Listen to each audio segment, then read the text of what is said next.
Bilasizmi? Oilada farzandsizlikka har doim ham ayollar sababchi bo'lavermaydi.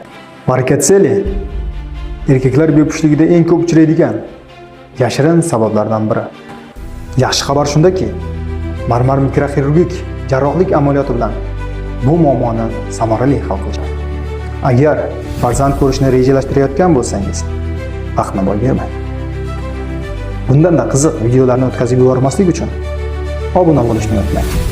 Bu videoni kimga yuborishni bilasiz? Bilasizmi? Oilada farzandsizlikka har doim ham ayollar sababchi bo'lavermaydi. Varikatseli erkaklar bepushtligida eng ko'p uchraydigan yashirin sabablardan biri. Yaxshi xabar shundaki, marmar mikroxirurgik jarrohlik amaliyoti bilan bu muammoni samarali hal qiladi. Agar farzand ko'rishni rejalashtirayotgan bo'lsangiz, vaqtni boy bermang. Bundan-da qiziq videolarni o'tkazib yubormaslik uchun obuna bo'lishni unutmang. Bu videoni kimga yuborishni bilasiz?